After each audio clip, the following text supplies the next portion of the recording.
Melanie Gingell, human rights lawyer and member of the steering committee of Peace in Kurdistan and Women's Alliance. Thanks for joining the interview today. Thank you for having me. Thank you. So, Peace in Kurdistan campaign has called on the UK Foreign, Commonwealth and Development Office to reconsider the listing of the PKK. What are the details from the letter? Well, Aaron, the details of this letter are actually based on a report that was prepared by the all-party parliamentary group on Kurds in Turkey and Syria. They prepared a report in June of this year, following quite an extensive inquiry into primarily Kurdish political representation and equality in Turkey. But one of the wider questions that they considered when considering that broad question was whether or not the listing of the PKK as a terrorist organization was legally correct or not. And in Parliament on the 2nd of November, there was a debate on this report. And this delisting question was one of the ones that proved most controversial. And Lloyd Russell Moyle MP, who heads up the all-party parliamentary group, called on the Foreign and Development Office, as you say, to have a much closer look at this question, because they see that there's a window of opportunity based on the fact that the High Court in Belgium, as we all know, has found that that the PKK is not a terrorist organization and it's a legitimate actor in a conflict. So this is a good opportunity for other countries to consider this question again, because in the Belgian court, as you may know, the factual basis for the listing was gone through in great detail, and the court found, a non-political body, an independent court, found that a lot of the factual basis of the listing was actually incorrect.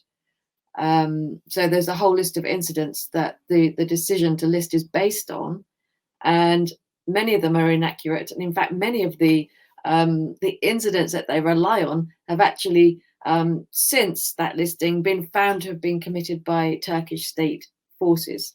So there's a huge question about the factual basis of this listing and whether or not it's correct. And so Peace in Kurdistan, we've been campaigning around this issue for many, many years. And we think that it's a critical issue in bringing about a peaceful solution to the Kurdish question, because you cannot negotiate with people who are in prison. So you need equality of arms. While the leadership of the Kurdish freedom movement and people associated with the PKK are in prison, there can't be negotiations, proper, meaningful negotiations. So the delisting is a very crucial question. And, that's something that affects the British Kurdish community, when they're campaigning around issues that touch upon freedom for Kurdish people in Turkey, for example.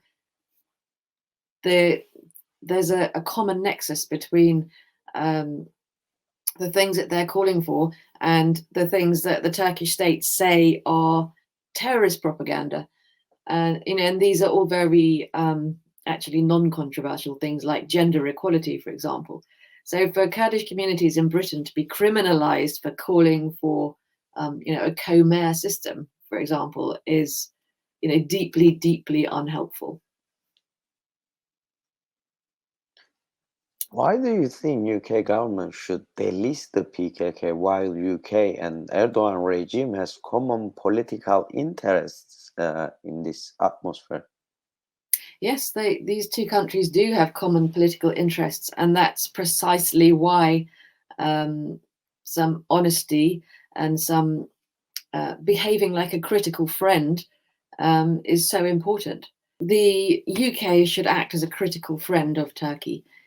The reason why the UK is being resistant to this clearly at the moment is because of the very close political links the common political interests that the two governments share.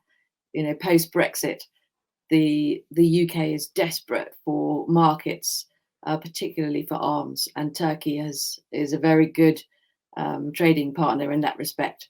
So the common interests and the financial, economic interests are very clear.